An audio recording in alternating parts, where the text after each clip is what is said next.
All right, we're going to go ahead and get started with our education class. We appreciate you guys being here, and for those that are joining online, we appreciate you joining online and participating with us.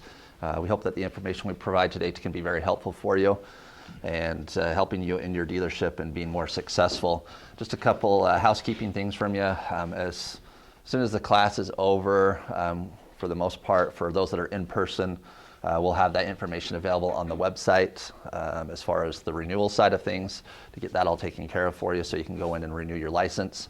For those that are online, that are participating that way, we'll have that available as soon as they submit the information that's available on the web page for our online class. So we'll try and make it pretty simple for you. I want to first by just talking about one of our great sponsors we have. We have Curtis Vernon Insurance. We happen to have him here today, so they're going to share a few thoughts with us today in regards to some insurance items, but they're a great partner with us. If you ever need somebody to help you out with your insurance in your dealership, they're a great resource, even if it's just a matter of reviewing what your current policy is. You don't have to be a current customer of theirs. They'll be glad to review your policy, get that done pretty quick, make sure you have your proper coverage in place, and make sure you're taken care of that way. There's a lot of things that are often overlooked when it comes to insurance. They're going to talk about a few of those today. So before we dive into a lot of the education, I'm just going to give them a couple minutes to talk through a few issues that they have, they want to share with you that they've been seeing in regards to the insurance business, and then we'll dive right into the book. So Vince, Vic. Thanks, Adam. I am Vic with Vernon Insurance, and we've got a few things we want to go over with some housekeeping items that we've seen in the last 6 months. Something's a little more fresh, something that we've been seeing some more frequency on as far as dealers goes. And so the first topic I have in mind are the test drive agreements. These test drive agreements, I know we've talked about in years past. We're going to continue to talk about them because of the importance of them. When we have our test drive agreements, we'll kind of pretend that this is our agreement that we're going to provide for the third parties to come on in and want to test drive the Toyota or the Honda or wherever it's going to be. It's very important that we use these things because we put ourselves in your shoes in the sense of what our liabilities are. If we don't use these test drive agreements, now we're going to put a lot more stress, a lot more pressure on us if they get into an accident. It's here to protect us because ultimately at the end of the day, it's going to have the third party as the primary when it comes to having an accident. If their primary insurance is going through, it gets exhausted. Now the dealer is going to go ahead and absorb the bodily injuries or whatever else it might be. But it's a huge stress reliever off of us by simply having these used as much as possible. Are we going to do them every time? Probably not. We'll be realistic about the scenario here, but as more frequency of we use these test drive agreements, it's going to better our scenario by taking the pressure off of us as business owners. Okay? Any questions on that? No? Okay. The next item I've got is the last 6 months we've seen a lot of our dealerships call us up as we're doing insurance renewals.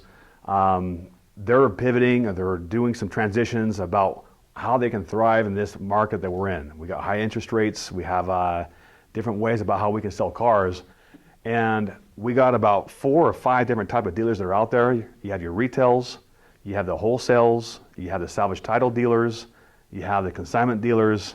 There's probably a couple other ones like the buy here, pay here's that are out there. And if we are going to pivot and shift gears about what our dealer operations are going to be, guys, it's really important that we know or that your insurance agent knows about with what you're doing because there's different stipulations that you want to have. A lot of dealers don't want to be involved with salvage titles, and if they do shift on that and you have a claim, there could be an issue as far as the payout goes.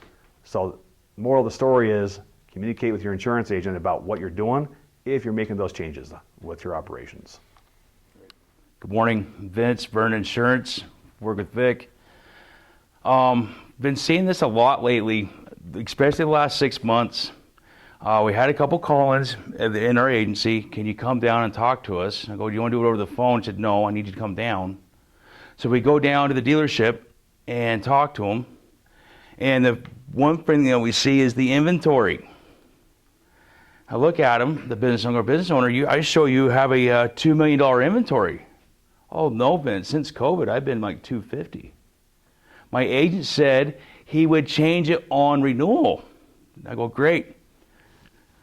Owner, do you have any documentation in the email or a text that if that's been done? Because I do not.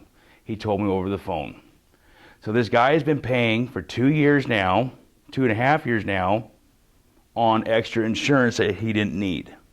$2.5 million down to 200 grand.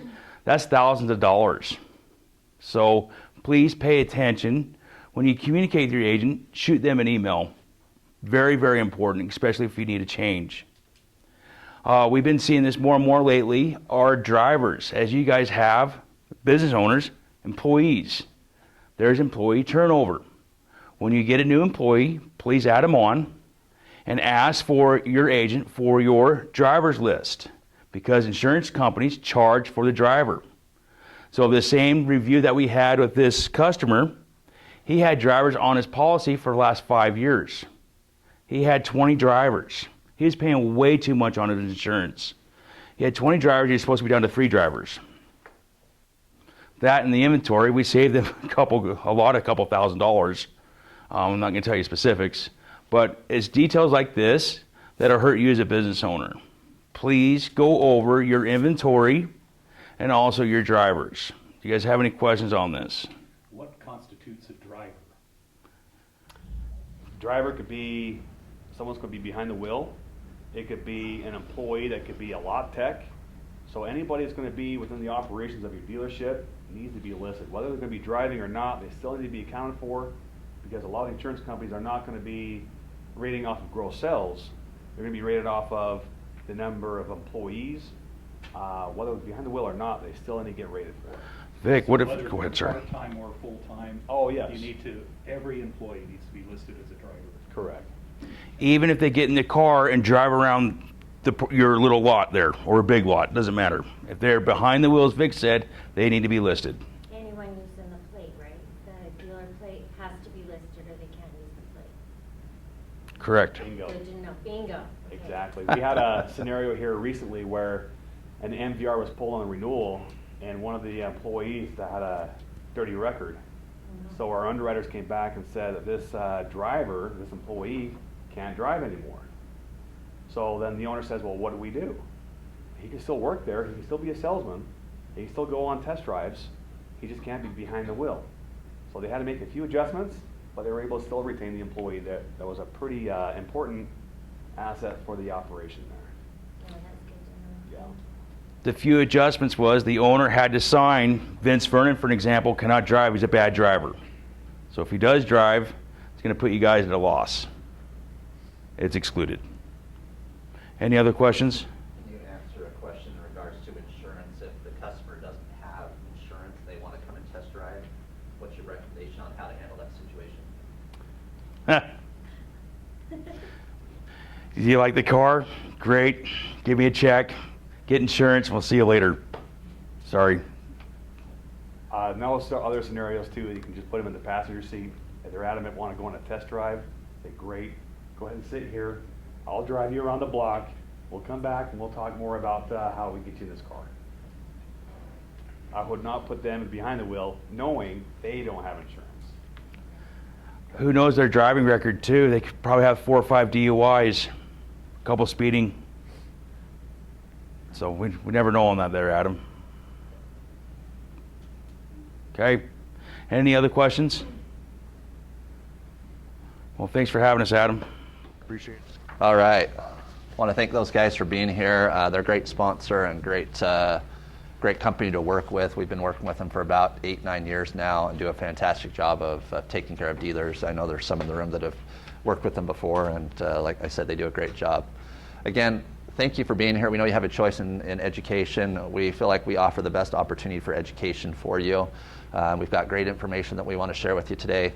Hopefully it won't take very long. We definitely are not going to be here 3 hours. We should be here less than an hour as far as this information that we have for you today. Up at the Capitol, we've been up to the Capitol for probably the last 40 years, working on various things for the automotive industry. I've spent the last 20 years roughly up there at the Capitol and have thoroughly enjoyed being there and associating with legislators. The one thing I would say when it comes to these type of issues that we deal with is it's very important to know who your legislator is. And if you don't know who your legislator is, I would encourage you to reach out, find out who it is. And it's really easy. You can go to the legislative website. It's le.utah.gov. You can put in your address, and it'll pull up in who your representative is and your senator with contact information. They often have cell phone numbers. Some even list their own home phone numbers. It's amazing the information they provide, email addresses, and just reach out to them.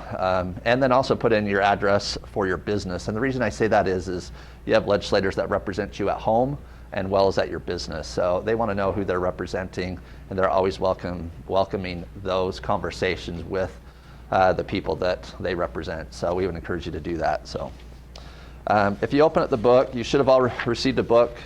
It's pretty simple. We're about 30 pages this year, so we're a little less information than we have been in the past.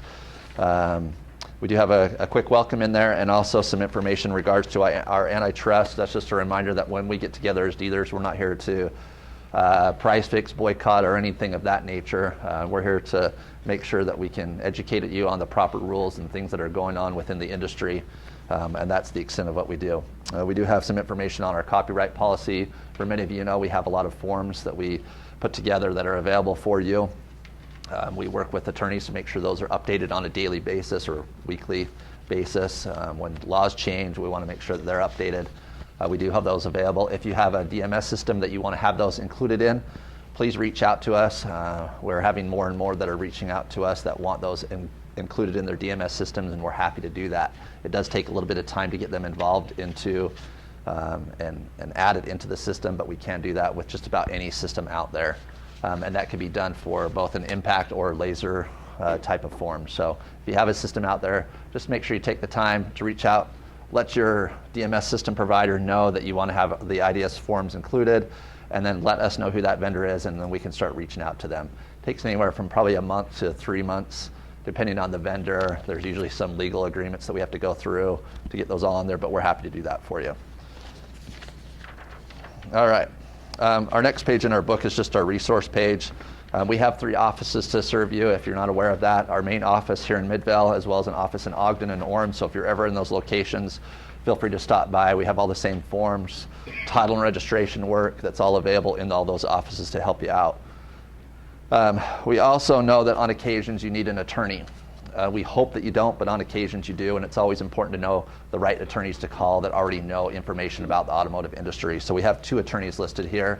They're great resources. They know the industry well. I've known them for a while and do a fantastic job. So if you need to reach out to them, there's their contact information as far as phone numbers. They're here in the Salt Lake area, but are happy to serve dealers throughout the state. And then I also mentioned, as before, our insurance company with Curtis J. Vernon Insurance. They have a great partnership with auto owners, and they're what allow us to offer our education at a really reduced price this year. And that's very helpful for you guys, to save you guys money and make sure you're getting proper education. We're going to jump from there right into our legislative bills that we have for this year. We'll be fairly quick. I wouldn't say there was nothing like major like we saw last year. There's no new form necessarily like we saw last year. If you remember, last year we had the TC 466 that was added. We don't have anything new that way, but there are a few little updates that you should be aware of, and we'll remind you of a few other things. So jumping into page 1 on motor vehicle sales bills, HB 537. We've kind of divided these up into different areas, so they're kind of somewhat like bills. We're going to start with 537.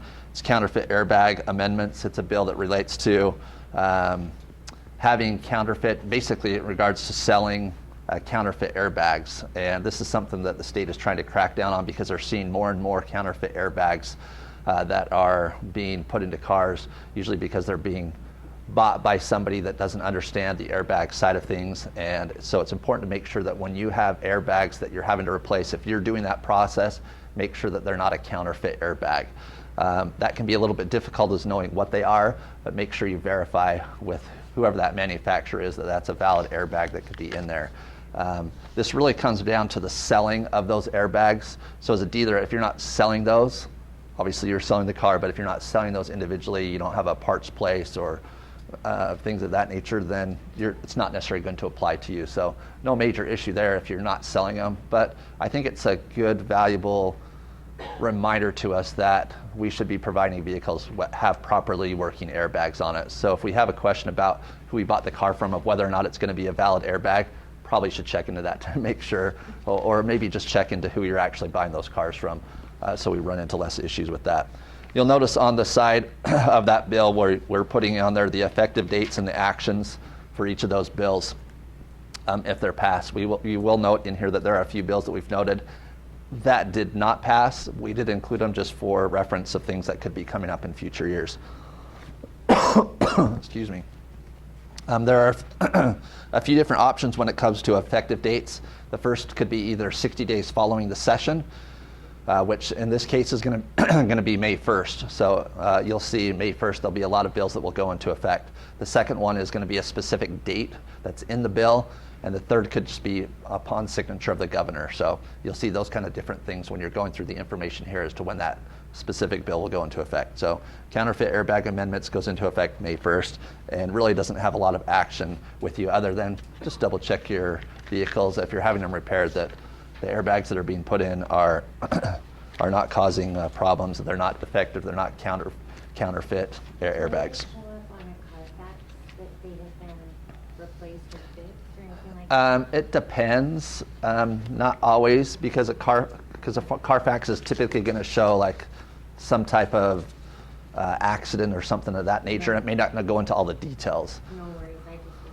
curious. Typically, we see when a car has been in an accident and it's been totaled out, it's usually because of airbags, because it's so costly to replace those airbags. That's usually the number one thing that we see, is if the car's had the airbags go off, the chance of it being not totaled out is small.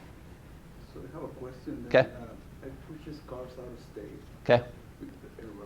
with the airbag problem. Okay? So how do we address that, or what would be the best way? If you're purchasing a vehicle out of state and it has airbag issues, are you working to get those fixed by somebody here, or what's your process? What would be the process? I mean, it was in the past, not anymore, like 3 or 4 years ago. But I don't want to run into that, because it's a big expense and Sure.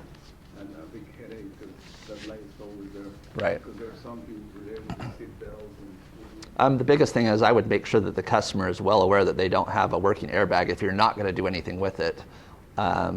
It adds some potential liability to you if you don't have a working airbag, because now is the car considered safe when you're putting it out on the road? That's probably a big question that needs to be answered, is how much risk are you willing to take? And it may be a question you want to ask your insurance company as to what their recommendations are on it as well too. They may have some recommendations on insurance if you're not satisfying and correcting an airbag as well. They may want to see some additional coverage for you because you're not providing a vehicle that's quote unquote safe because the airbag is non-functioning. Right. If you're going to get it fixed though, just make sure that whoever you're utilizing to fix it knows what the process is they're doing, and that the airbags that they're using are, in this case, not a counterfeit airbag. Right, usually it's the dealership, the one that usually kind of. Gotcha. Yeah. The manufacturer dealership. Okay. If you're doing it through a manufacturer, a new car dealer, then they're typically going to take care of that. But yeah, it is an added expense for sure, and that's often why those cars are totaled out, is because the expense of doing replacing those airbags can be pretty high. Right. Yeah. Okay. HB 122, motorcycle equipment amendments. This started out as a bill that we thought would not have really any major issues with it. It was basically a constituent that came to their legislator and said, hey, I'm a motorcycle driver instructor. We need to have the opportunity to put more lights on a motorcycle just to keep them safer. Seems pretty easy to do. The law currently stated that you couldn't have more than what the manufacturers, you couldn't add additional auxiliary lights, more than 4 on a motorcycle. So they went in to change that. That soon developed into not just motorcycles, but vehicles in general, and they didn't want to allow any auxiliary lights to be added onto a vehicle. Well, we know that there's a lot of vehicles out there that have auxiliary lights on them, whether those light bars, additional fog lights, things of that nature. And so obviously that could be a concern to a lot of people of not having those auxiliary lights, especially for those that do a lot of off-roading. And we know a lot of those off-road lights, those light bars, are not necessarily on when the vehicle is driving down the road, but that's what prohibited it from even having those on there. So that was a concern. So we worked with Highway Patrol, we worked with a couple of the New Car Dealers Association, a couple of the insurance companies and others to come up with a solution to say, If you're going to have these auxiliary lights on there, they have to meet certain criteria as far as those lights are concerned, and they can't necessarily, these auxiliary lights, be running when you're driving down the road. So like these big light bars that are off-road, they can't be on when you're driving down the road. You can have them on there. If they're on the front of the vehicle, then they need to be white or amber.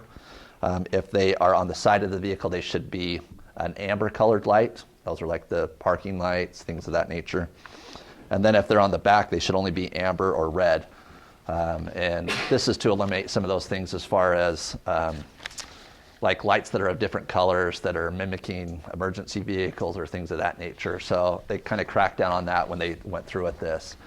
So just note, they can be on there, but they just need to be appropriate colors. I think where this is going to come into play, you see sometimes where you have headlights that turn purple or other things. Just be aware of that. So if you get those type of things in your inventory, just know that the customer can't have those type of things running on the vehicle when they're going down the road. So Just to clarify, Yeah. So there is no limit on the amount of lights, right? there's no limit on the amount of lights, nope. But they just have to meet the criteria of like white or amber on the front, the amber on the side, or the red or amber on the back. Is what they're looking for. They didn't bring up anything as far as like underglow lights or things of that nature. It's basically the ones that are just basically shooting out, because you see a lot of those underglows, the ones that are on above the tires. None of those were addressed, mainly because they weren't directly shining out of the car. They're shining down on the road. So nothing of those were addressed in regards to that bill. And at one time, off-road lights pointed towards the front had to be covered. That's not... There's nothing in there that says there has to be a cover on those lights. They just cannot be running when they're going down the road. Yeah. And we're seeing more and more of those, like some of them are built into new grills, aftermarket grills now, into bumpers and things like that. So for that kind of question, as far as covering, a lot of those they're near impossible to cover nowadays because they're all built right into some of those aftermarket parts. So. But I think it's a good example of why it's important to make sure you have somebody at the Capitol look at those kind of things, because it may not be an issue for you, but for your customer, it could have been an issue of not being able to add auxiliary lights. And if you do those things and add accessories to cars, that could be a difference maker. So, okay, that one goes into effect May 1st. All right, we'll keep moving along. SB 16, Motor Vehicle Act amendments. I put it under motor vehicle sales, but also kind of goes under emissions as well too. This relates to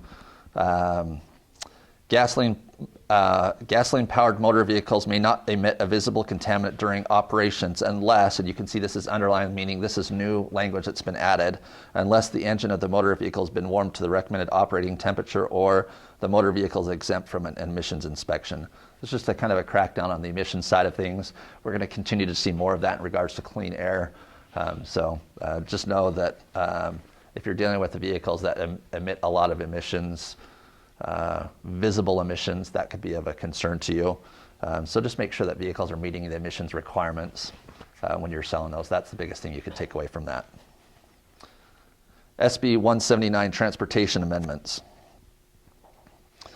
The biggest thing, there's two big things in regards to this bill. One is it made a modification to the definition of snowmobile, which I added to the left-hand side there. Basically said snowmobile means any motor vehicle designed to travel on snow or ice and steered and supported in whole or part by skis, belts, cleats, runners, or low-pressure tires. And then they added and equipped with a saddle or seat for the use of the rider. And we'll talk a little bit about why that definition was changed here shortly, which may not affect many of you because you may not deal with a lot of snowmobiles, but the piece of the bill that probably is more important to you is a piece that was added in. This was a pretty lengthy bill. It was probably, 20, 30 pages long. It's just a general transportation bill, but the piece that was added in is a piece in regards to the tax commission. This will probably be probably one of the biggest changes we've seen in the state in quite some time, and that is they're requiring the tax commission to create an electronic titling system for dealers and for the customer down the road. We know, and we've talked about this for a lot of years, about going to e-titles within our state. And this is a bill that's going to help us through that process. So it created a structure so the tax commission can move forward with actually creating an e-title system. We see a number of states out there that already do e-titles. This is an electronic title. So it would eliminate the physical title that has to be in hand. We don't know all the details of how all of that will work. We do see right now some e-titles through some of the large credit unions like Mountain America, things like those credit unions already offer an e-title. So some of you may already be familiar with how those e-titles work, but this is going to be an e-title system that dealers will have access to. This will go into effect, and they need to have it in place by December 31 of 2025 for dealers and 2026 for the general public. So this will be something that we'll be watching over the next few months on how this process works, what the needs of the dealer are going to be, and hopefully working with the tax commission on making sure that this will work well for the dealer. Again, this is a big change in regards to titling. We've had that physical title for a long time here in the state of Utah. It doesn't mean that you're not going to have physical titles anymore, because this is just Utah titles. Obviously, you're getting titles from all over the country, from surrounding states to clear back east. We see all those coming into our office on a regular basis, and so you're still going to have those. But if you're dealing with a Utah title, it's probably going to make that process a lot easier once this is in place. So stay tuned for more information on that e-titling system, but it's supposed to be into effect by December 31 of next year for dealers. Okay, any questions there? All right. Jumping over to license plate and registrations, HB 184, vehicle owner registration requirements. This deals with registration cards, mostly dealing with off-highway vehicle is what it deals with. And basically, there was some concerns about how off-highway vehicle registration cards needed to be, because there wasn't always a place to keep those. And so this bill created a way that these could be either provided in some type of electronic format, whether through an app on your phone, a picture of it, the registration. It's now in the code as legal to carry those registration cards in an electronic format, okay, in regards to those proof of registrations, okay. A couple actions. So that one will go into effect January 1. On the action side of things, verify registration costs on street legal all-terrain vehicles beginning January 1, 2025.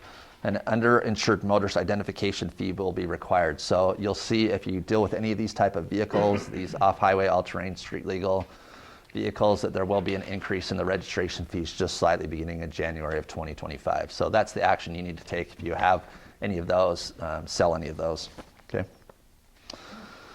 HB 186, license plate requirements. This was our personalized license plate bill for this year. Last year there was some discussion about it at the Capitol. Representative Thurston worked on this, and during the interim had additional discussions, worked with us and a number of other entities in regards to personalized plates, worked with the tax commission. And the biggest concern for him in regards to these was whether, or it was talking about the combination of letters and numbers and whether those were considered obscene, profane, or whether they connote, whether they connote, what did I put in here? Profane or connotes certain other illegal activities. So this was a bill to talk about those. Their concern from Representative Thurston is whether the state will get sued in regards to some of these things if they start limiting them, things of that nature. So he just wanted to put into place that these things would not be allowed to be put on personal plates. Right now, the tax commission has the ability. It's kind of an up in the air, as they have a few people that decide, well, that one we can use and that one we can't. And there's not a lot of necessarily guidance and criteria as to what that is written in the law. So this was to actually put some specifics in place in regards to that. This went through the process on the House side, went through all the House without any issue, got over to the Senate into a Senate committee, and the Senate decided, nope, we're not going to approve it. Even though he'd done all the work through all the interim side of things, he was a little frustrated by that, a little upset, since he'd gone through that work with so many people in regards to it. I put this in here because I would suspect that we're going to see this type of discussion coming up further down the road. It really becomes a freedom of speech issue on what's allowed, what's not allowed, and we'll probably see people trying to push that envelope in regards to what they put on their personalized plates. So we'll see. I've seen some interesting ones out there. He shared a few, so if you want to hear some of those, jump on the legislative website. You can listen to the committee meetings that happened up there, and he can talk about some of those that happened up there. But that bill did not pass, but just know that that's probably a topic that we're going to see coming in the future in regards to personalized plates. All right, HB 210, disabled parking amendments. This is a law that will allow a person to establish parking spaces for veterans. It was never in the law that you could actually designate veteran parking spaces. It also does some things for veterans where they can actually get a permanent placard for their car if they have disabilities as well too. That was kind of one of those questionable areas. So this allowed for disabled parking for veterans and those with those disabilities that previously weren't kind of a gray area within the law. So you could see more and more of those requests. Typically, people will get those cars. They may not request that from you, but know that they could still do that, disabled plate, things of that nature within purchasing that car. You just have to note that on the TC 656, and then there's some additional documentation that's required when somebody is getting those type of plates. HB 283, vehicle registration amendments. This was a bill that didn't pass but was very interesting. It was proposed by a representative that wanted to do away with the month and year registration decals on plates and actually allow for somebody to do a month-to-month registration. The way it would work is you'd have to set up an account with the state, and they would basically bill you every month for your registration, and there would be no sticker on there, and it was up to you to make sure that was billed. And I don't know how they were going to necessarily enforce it. There was some concerns a little bit from Highway Patrol on making sure people had a registration. It was a small concern from Highway Patrol as far as making sure the cars were registered.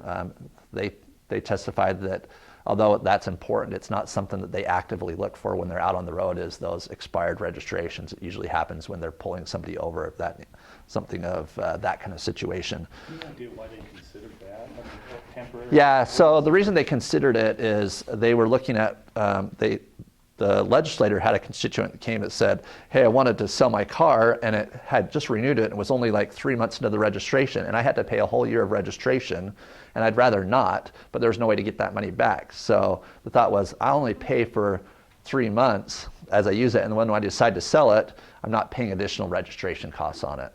So that's kind of where it came from in regards to the month-to-month registration. But it would actually eliminate the decals, so there would be no decals on there. So interesting concept. Sounds like creating a bigger problem to solve a smaller one. That's what I thought too. Yeah. So newer legislator up there. I don't think we'll see this come back, but kind of an interesting concept to think about.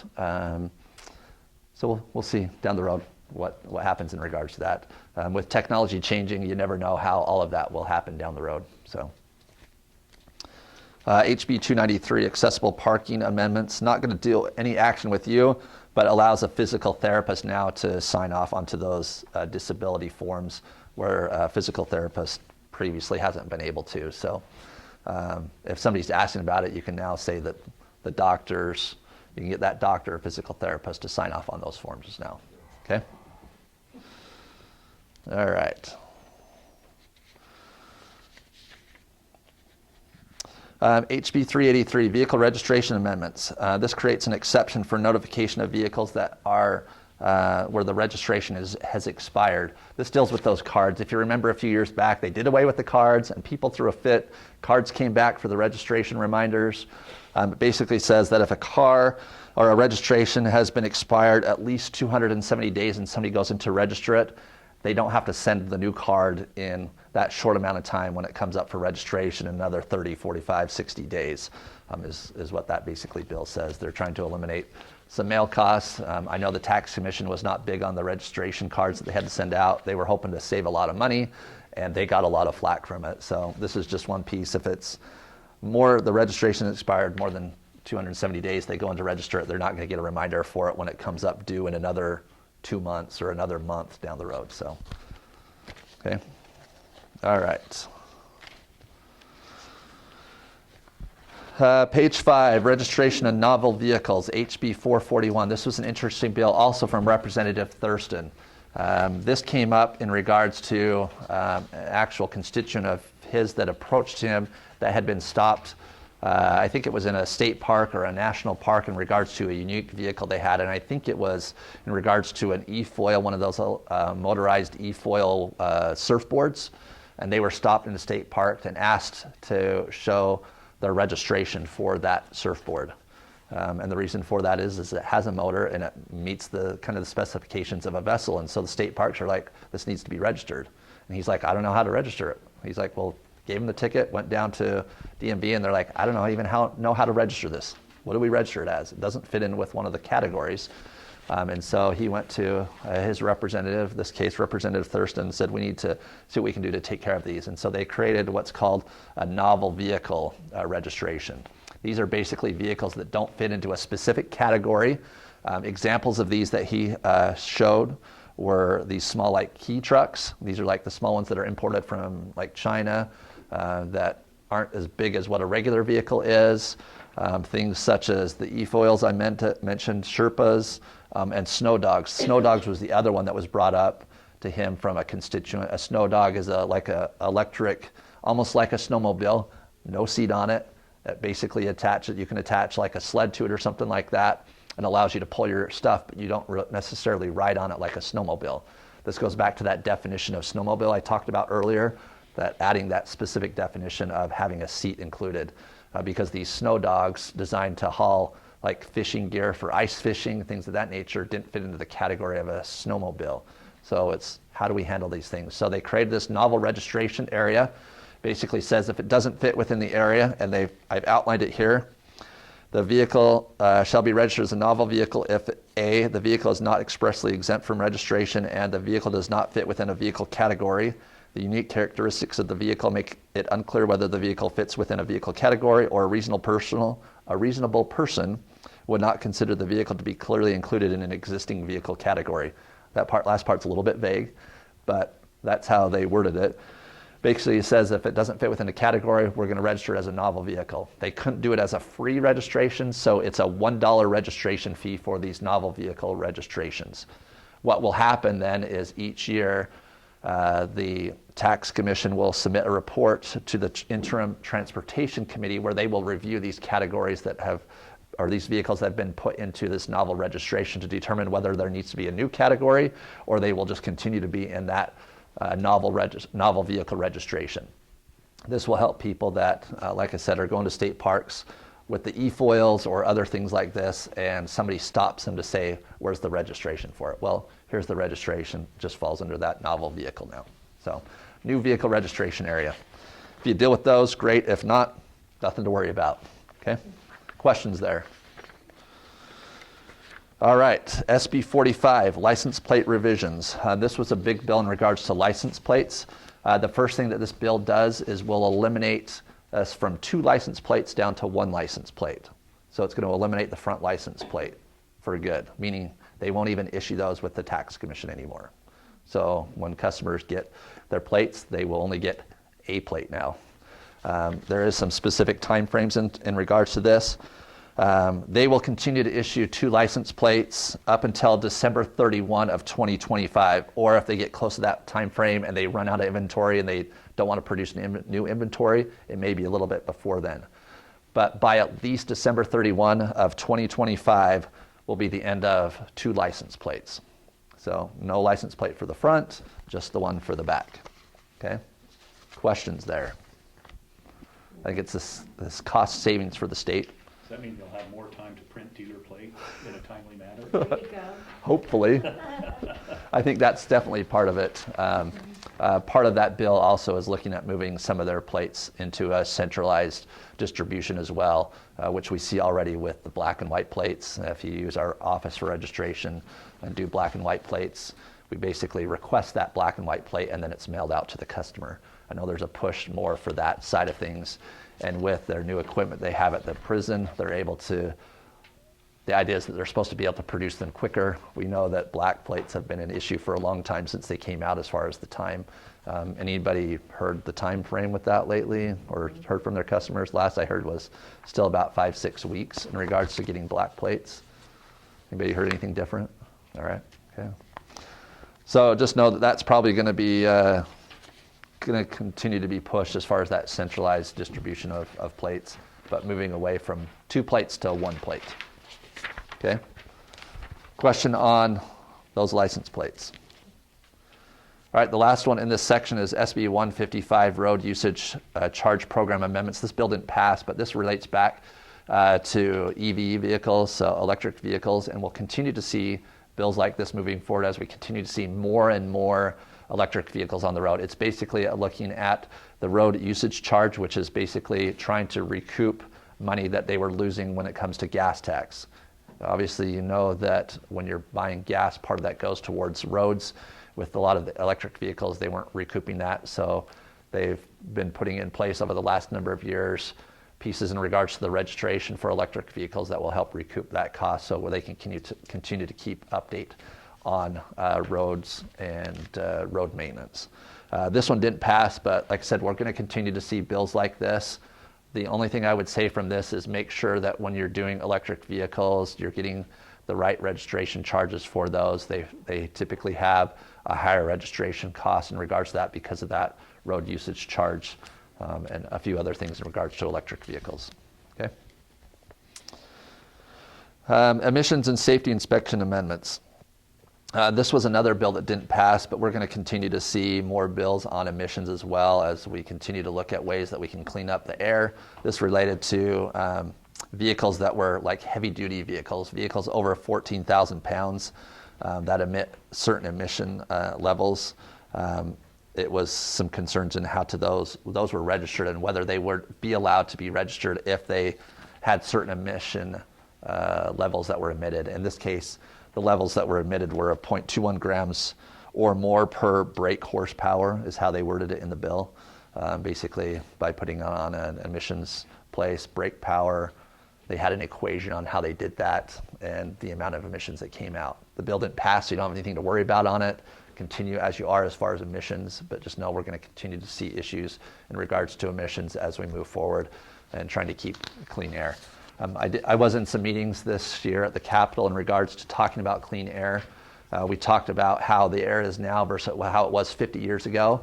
And this was meetings with other lobbyists, legislators, and governors. And the governor even said that our air today is better than it was 50 years ago. Even though we have a lot more people here, we have a lot more traffic, the vehicles that we have on the road and the things that we've done to help clean up the air have made substantial impacts on our air here in the Salt Lake Valley. So that's good news. All right, we'll continue to move along. Our next section is under RV Marine and New Dealer Franchise. This is SB 215. It's Motor Vehicle Consumer Data Protection. This is from from Senator Wilson. Anybody know Senator Wilson by chance? He's up in the Logan area. Senator Wilson is actually a new car dealer. He's our lone car dealer that's up at the Capitol and does a great job when it comes to automotive things for us and helping us out. Wilson Ford up in Logan area. I think he has a couple other franchises. So Senator Wilson is a great one. We've worked with him on a number of things. But this bill specifically works for the new car dealers, and it deals with when they have information that's in their DMS systems that their franchise manufacturers may want to get access to that information. It's there to protect information that they may be gathering in regards to customer information that the manufacturer may be after. So it just puts some protection in regards to safeguarding information. There's obviously some information that they share back and forth based on manufacturer information, but just closed loopholes that said they just can't come and randomly grab that information and pull it back to the manufacturing side of things. This was good. We had some good conversations with Senator Wilson on this. We brought up as we were going through that process that new car dealers work with their DMS systems, and Jeff, you're probably familiar a little bit with this as far as their DMS systems, that they work closely with the manufacturer on these. But one of the things I think that was overlooked in this is some of those same DMS systems that are used by the new car dealers are also used by the used car dealers. And so the concern is, are we protecting that same information when it comes to the used car dealer as well, and being able to have those DMS systems pull that information back to manufacturers, even though you may not be a new car dealer, you're a used car dealer. So we got confirmation from Senator Wilson that next year we'll go back and actually add in the used car side of things to protect when it comes to this information as well. This only deals just with the new car side of things and those DMS systems. If you have a specific DMS system that's often used by a new car dealer as well, just be aware of what information is being exported and imported into your system as far as customer information or information about vehicles. It's It's just important to know how you're safeguarding that information. We'll talk a little bit about safeguarding your information here shortly. Okay. So next year we'll see a bill in regards to that from Senator Wilson to help us out with that. HB 23 doesn't have a lot to do with you if you don't deal with boats. It basically extends the sunset date on a advisory council that deals with boating policies. Pretty simple there, no action from you, but I think it's a good piece because it allows us to talk about boats and boat uses, and even working with our boat dealers out there. Okay, page 8, towing bills. HB 204, towing requirements. Anybody here a tower by chance? Do any towing? Okay. Not going to affect you, but just real quick, let me walk through what's in this towing requirement. Basically, bill allows a law enforcement officer to impound a vehicle if the operator is willfully or wantonly disregarding emergency people, running away from police, eluding police. They have the ability to impound that vehicle. And that was kind of a question, a little bit of a gray area on how that was done. But then there was also a need for some specific reporting that needed to be done, and that's what this helped to clarify. There was a report that's required in these kind of situations when the vehicle is impounded, that by the next day, before noon actually, the next business day after it's been impounded, there's a report that needs to be submitted, which has been in process already, but now that report has to be done in an electronic format. And so there's a form that will be provided by the Tax Commission in regards to how that form is submitted, and you'll see there at the end of that little section, in an electronic format approved by the Motor Vehicle Division. We'll watch for that form, so anybody that deals with towing will have that form available. As soon as we have it available from the Tax Commission, we'll provide that available to dealers. So if you do deal with towing, we'll have that readily available. SB 237, towing modifications, actually deals with sharing of information when it comes to towing. This is the bottom of page 8. Allows information to be shared with a designated agent. And this regarding when allows a designated agent to share information with the towed vehicle's insurance company if the vehicle is towed due to law enforcement or without the vehicle owner's consent. So basically, you can share it with a designated agent. That information. So again, we're seeing more and more of these type of bills where we're talking about sharing information and how that information is protected. We're going to continue to see that in this day and age of information. My last bill I want to talk about, page 9 under miscellaneous bills, Utah Fair Park Area Investment and Restoration District. This is HB 652. This is towards the end of the session.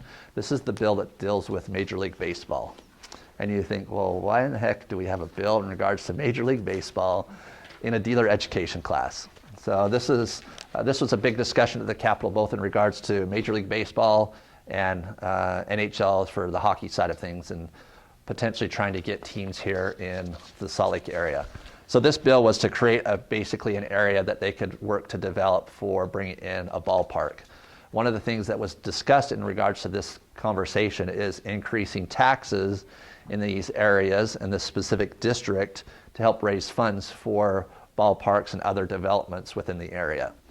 The reason this is in there is because car dealers are exempted out of that sales tax increase. We felt that was important to make sure that if a car dealer was in that area, which this is towards the downtown area, they're not left with a higher sales tax, and now people are trying to go somewhere else to buy a car just down the street because of sales tax. So that's why this bill is in here, just for the fact of making sure that you know what your sales tax rate is. Those can change quarterly. And if you're in areas that have very unique taxes, like for instance, Salt Lake City has a tax that was in place for a couple years in regards to the prison. So that would apply to everybody what was in Salt Lake City. We know that other areas of the state have additional taxes based on the city and things that are going on in there. We see taxes anywhere from around 9% all the way down to about 6%, depending on which city you are in the state.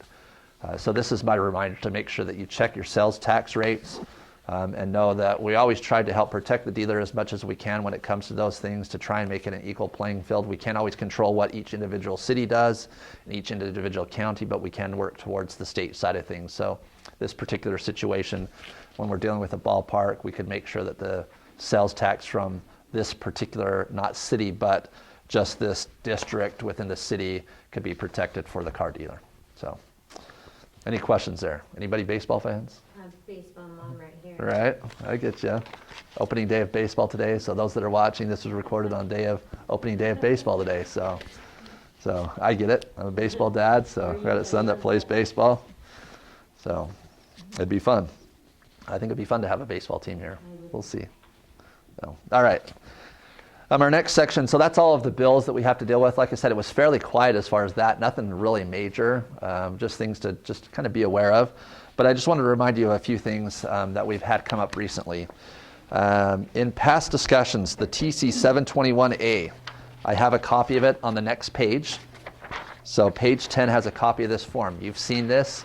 This is used in a situation where you're not collecting sales tax for a customer. There's been a new piece of information that's been added to this. At the very bottom of it says dealers in bold here. Within 45 days of sale, complete this form and email it to mvsalestax@utah.gov. In the past, you've never had to send this into the tax commission. You've just kept it in your packet. So this is something that was new that was added in January.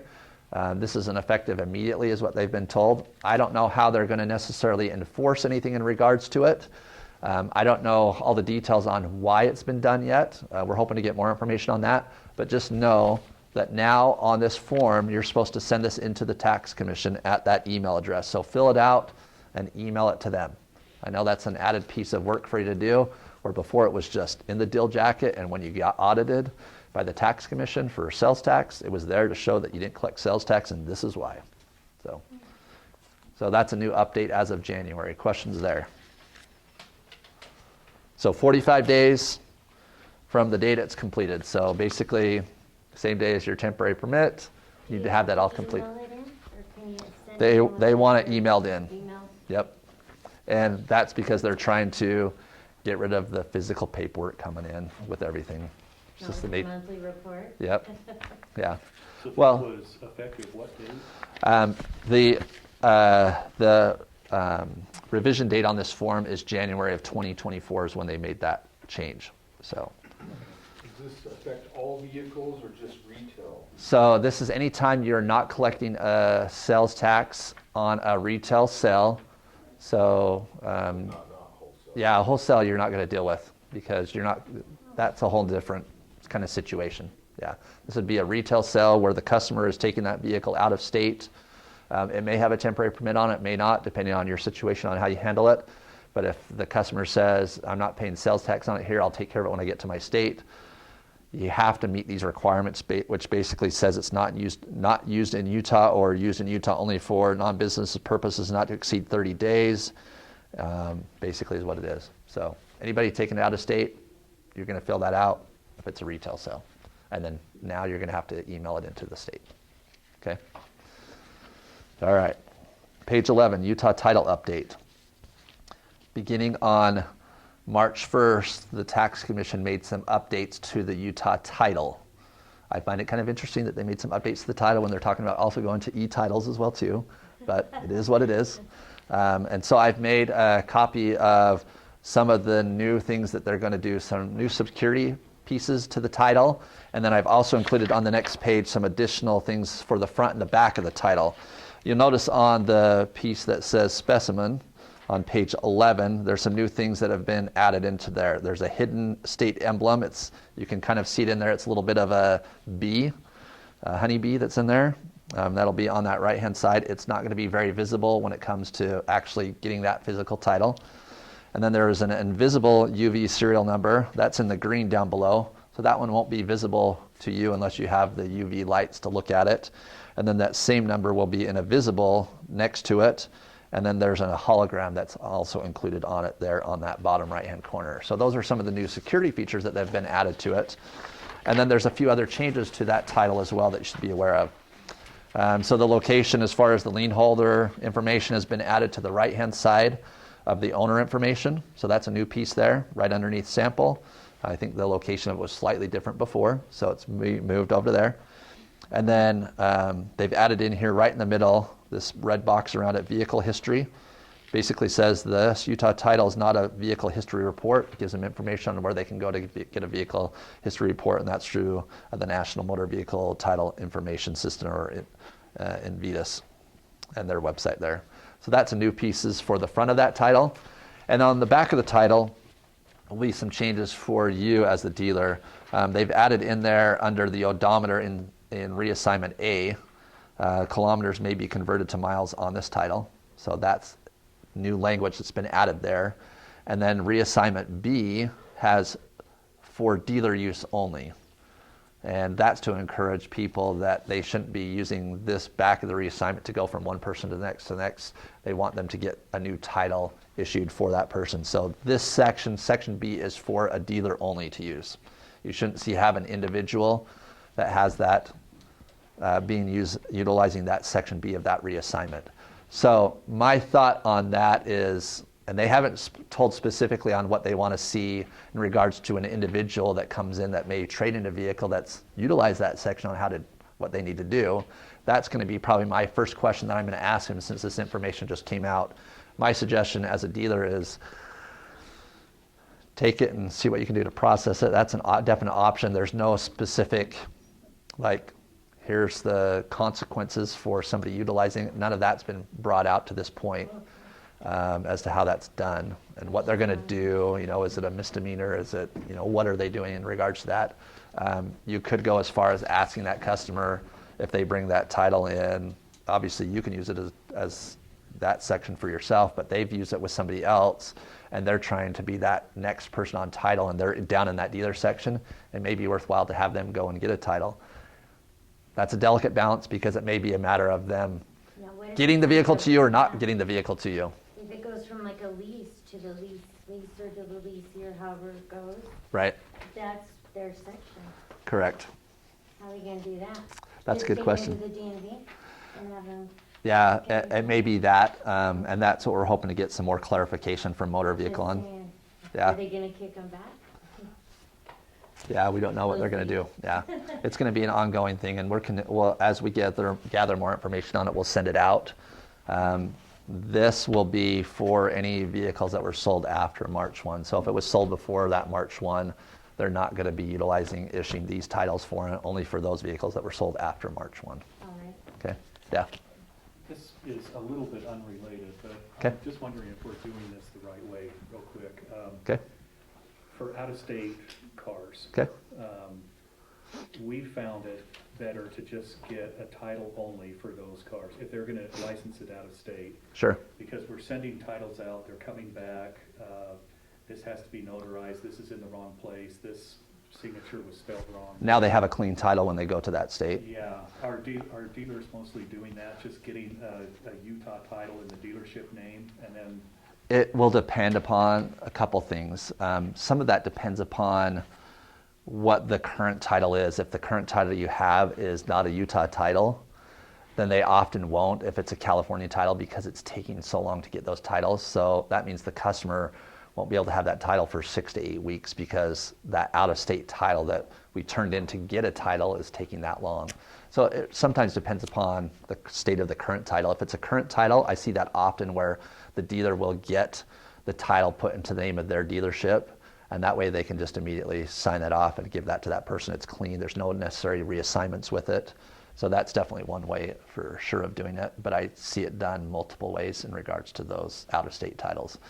so if it's an out-of-state, then try and require a 45-day permit then, and to give you time to get that done. The 45-day permit often doesn't give you enough time if you're getting a title that's an out-of-state title into a Utah title. 6 weeks. Yeah, it's, you're 6 to 8 weeks. Sometimes longer. Somet- Payouts. Correct, Ridiculous. yeah. So some dealers will try in their inventory when a vehicle comes in to get it immediately titled into the name of their dealership, but if they're turning cars fast, that means you often don't have that title when the customer comes in to buy it because you're still waiting for that out-of-state title to process through. The reason that takes so long is the state actually does a manual process of all of those out-of-state titles to verify that that title is accurate. So they actually physically go through each one of those. Utah title, they don't go through that extensive of a process to make sure that's a valid title. They just assume it's already in the system, don't have anything to worry about. So if it's a Utah title, and you've got multiple names on it, now it's into the name of the dealership, you could easily get a title done for that kind of situation to send it out of state, so it's a clean title. There's not all these additional signatures on it, make it easy for the customer. That's going to come in 2 or 3 days. So if we process it, we're going to issue that title. It's going to come in the mail. Depending on where your dealership is at, it's going to come the next day or the following day, most likely, in the state of Utah. So does that help you out a little bit? Okay. Any other questions on titles there? Page 14, I added in the dealer doc fee chart again. The reason I added this in, I still see on occasions when I'm in dealerships where people have the old language for the dealer doc fee. This was changed last year. This is just your reminder to make sure you have the proper language for your dealer doc fee. I would also add in there, I've seen and had conversations with dealers where they are not only just charging doc fees, but they're charging prep fees, transportation fees. I've seen shop fees. I've seen appraisal fees.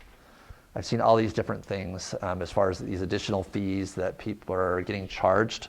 I will just tell you right now, be careful about those type of things and asking your customer for a lot of those type of things. If we continue to see a lot of that, legislators are going to go back to just regulating doc fees and regulating all of those fees, and those things will go out and there'll be a regulated doc fee, and that doc fee will probably be in the ballpark of $40 to $50. I know most of you probably charge more than $50 for the doc fee. That's totally fine.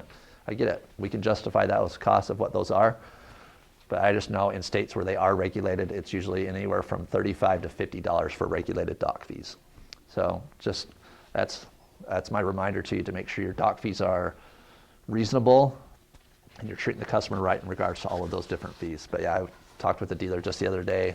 Customer had come into his dealership, and then the customer had been in another dealership, and they were trying to charge him for a transportation fee, a appraisal fee, and a shop fee, just because the vehicle had gone into their shop and had gone through a multi-point inspection. And it wasn't like a $29 shop fee. This was a few $100 shop fee. So Isn't that technically illegal though? it is, Okay. yeah.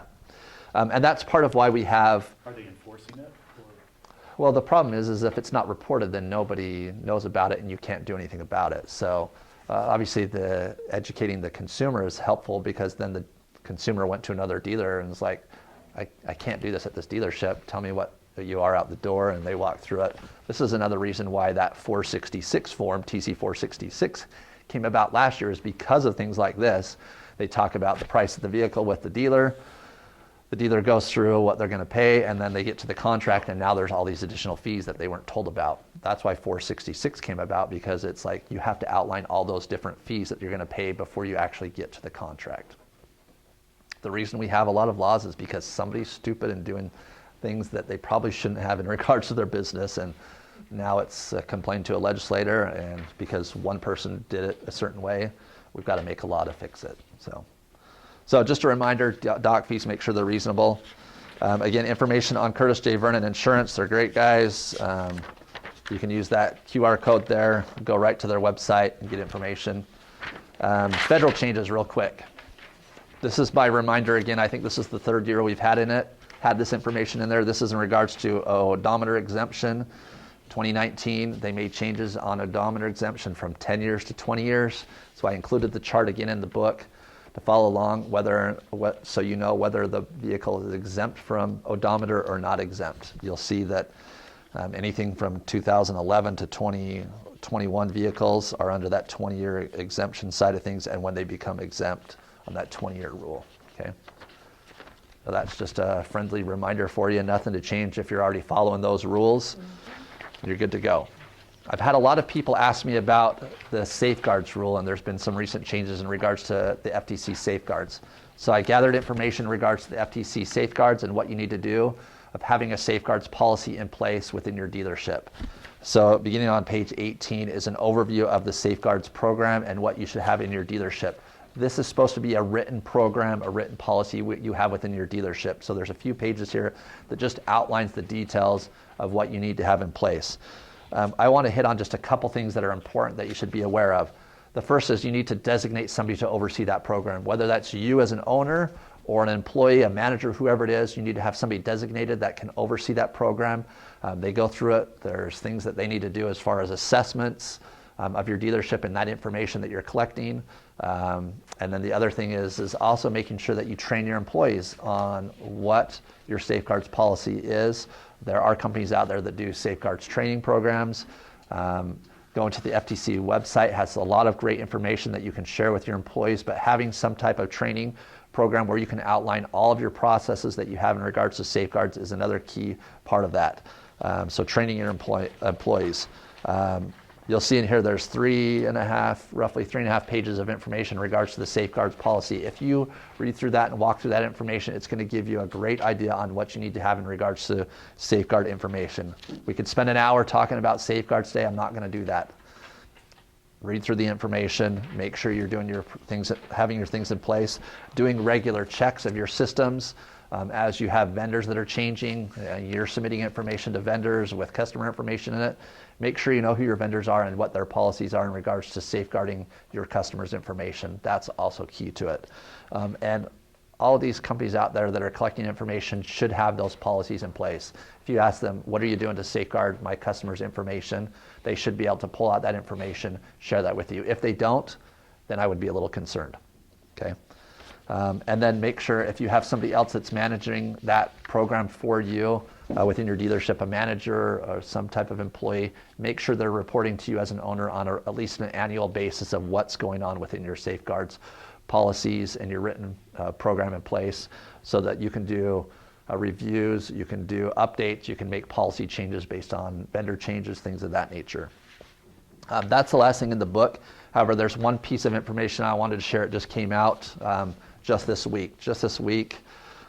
So I guess that's the end of March of this year for those that are online, end of March. We saw a bill at the federal in Washington, D.C. It's a bill that was just proposed by 3 legislators in D.C. that would prohibit a car dealer from selling a car if it has open recalls. We all know that there's a lot of open recalls, and we all sell cars that still have open recalls on it for various reasons, depending on how small the issue was, to just being able to get parts for that vehicle. Oftentimes that's a difficult piece. We don't always get those parts. So that becomes a question of how do we deal with those kind of situations. This is a great example of why it's important to make sure we talk with our legislators, know who they are both on a state level and on a federal level. Because if we have a bill that goes into effect that says you can't sell a vehicle that has an open recall, that's going to shut down a lot of our sales until we can get all those cars with open recalls taken care of. And I know that would be near impossible to do, especially with the way things are set up now. I know they're trying to go after the manufacturers to make sure manufacturers get the parts to the dealers. Manufacturers get those parts to the new car dealers. Where does that leave a used car dealer in this kind of situation? So we're going to be monitoring that closely. You'll probably see some information coming out where we're going to suggest that you reach out to your federal legislator, to Congress, to say, hey, this is not something that we should support. But there are options for dealers to make sure that they can get parts, but not always can we get parts, and that becomes a difficult part. So we would encourage you to reach out to Congress on that. We'll provide that information so that you know what to say to them. And if you want to send a communication out to those that propose the bill, we would be more than welcome to have you do that as well too. We'll continue to work with national organizations and others that are in DC on a regular basis looking at that so that we can take care of issues like that come up on a federal level. So that's all the information I have for you today. Other questions or things that have been brought up? Have a question over here? I was just going to give a few little title updates, if that's okay. Yeah, we could totally do that. Yeah. Any other questions before I turn it over to Tim for a few title updates? So I'll be really brief and short on you, but with the way that the market is right now, we're seeing a lot of repos. So if you're getting titles and you're seeing that they're signed off by banks, make sure that you have the repo statement that's going to accompany that. Repossessions are up significantly this year, and they're anticipating that they'll continue that way for a little bit.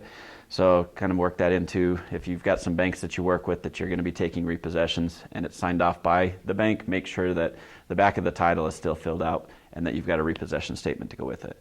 Now there's a unique one that's going on right now if you use any subprime lending, where in your contract says if they don't make the first couple payments or first payment or whatever, that you have to buy the car back from the lender. I know there's certain lenders that are doing this in the contracts. It's counted as a repossession, even though the bank is saying it's our agreement with you to buy the car back. When it comes to titling, it's considered a repossession because you're taking that car back involuntary most times. Sometimes it's voluntary where the customer just brings the car back, but most of the time it's involuntary. So make sure that that entity is filling out a repossession statement, or if you're the one that's doing the repossession on their behalf, make sure you've got a repossession statement so that when you go to sell the car again, you've got the correct chain of ownership on that title. Okay, so there's kind of those two things that are that we're seeing a lot of. Okay, things that we're seeing stuff get rejected over, mileage discrepancies. Okay, so one of the big things when you get cars from auctions and from other places, other sources, make sure that you're verifying the written odometers readings that are on the title. Not only just on the front, but also what's been written on the title as each chain of ownership or each reassignment is happening on the titles. And the reason is we're seeing a lot of auctions estimating. They're not actually going out to the cars, so that when you go to title and register the vehicle, you're pulling your mileage off of the most current reading, which is probably the emissions that you just did yesterday, right? And then we get the paperwork and see that the title has a higher mileage reading than you've put on your paperwork. Obviously, we can't process it like that. There is a way to fix it to process it at the true mileage, but it's quite an ordeal. So make sure that you're getting those kind of in line, especially when you're grabbing cars from auctions and other places like that. Make sure that the readings, because 90% of the time they're not actually going out to the car to get the reading, and so make sure that those are written correctly. So if they are incorrect, you can get the appropriate statements of fact from those entities. Okay, because we're seeing a real increase in mileage discrepancy type rejections. Another one is VIN inspections on vehicles. If it's an out-of-state title and you did not do any emissions on the vehicle, make sure that you have that TC661, which is just a VIN inspection. That VIN inspection can be done by you as a dealer. You have the ability to do those, so just make sure that those are with your paperwork as part of that. And then the last thing that we're seeing is we're still pounding this in, is driver's license numbers for your buyers. Okay, I think we're all used to getting the primary. What we're missing a lot of is it's not just on the primary, it's on every person that you're putting on title. Okay, so if you've got a co-buyer or a third buyer, make sure you're collecting their ID numbers as well. Now, it does not have to be a driver's license, it does not have to be a Utah ID. It can be a passport from a foreign country. Okay, it can be several different things. Foreign driver's license? Foreign driver's licenses work. Foreign voter cards are acceptable as well. Costco cards, not acceptable. Okay? Federal or state issued IDs are the only ones that are accepted, okay? Sometimes if you don't know which number to pull, call us, we'll tell you which number to pull off, because some of those foreign IDs have 5 different numbers on them, and because they're in foreign language, you're not sure exactly which number to pull. So if you have a question, let us know and we'll tell you which number to pull on those. And then business entities. If you are selling to a business, make sure that you grab their Federal Employment Identification Number or their FEIN, okay? Because that's what's in place of the driver's license number for that entity. One other thing on those entities, if it's going into a trust, that's considered a business entity, okay? And they should, and I say they should, they do have a FEIN number. They may not know it, but they do have an FEIN number as part of that.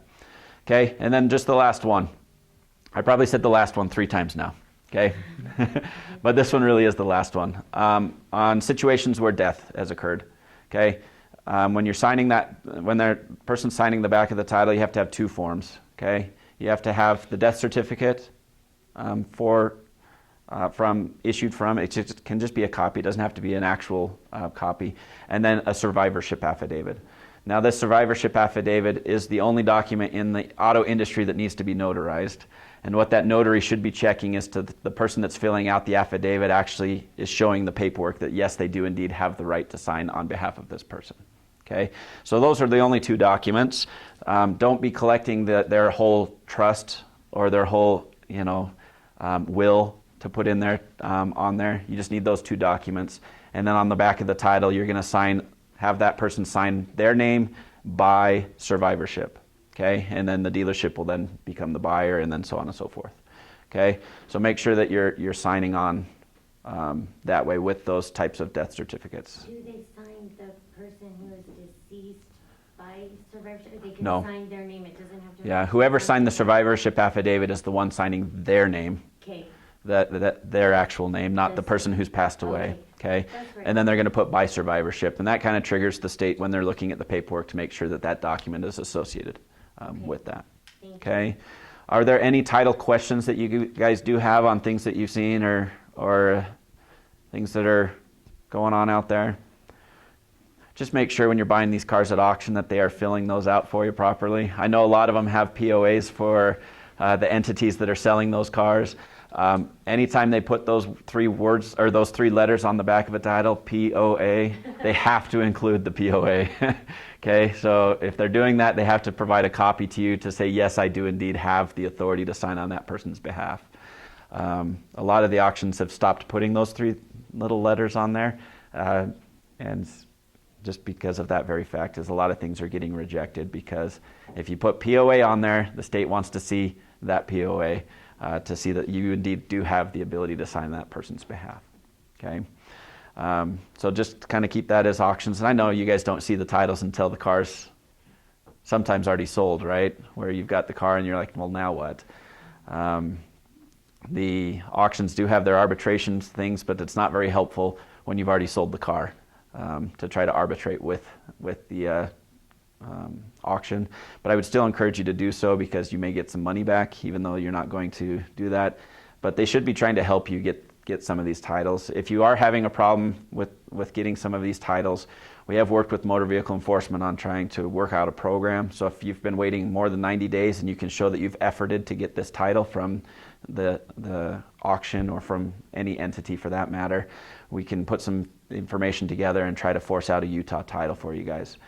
We do charge a fee to do that, but it's very helpful, and it does take a lot less time than trying to find a duplicate title in a foreign state, in another state. Sorry, some of their paperwork does seem foreign, but it is not in another state. And going through their application for duplicate title process is sometimes extremely lengthy.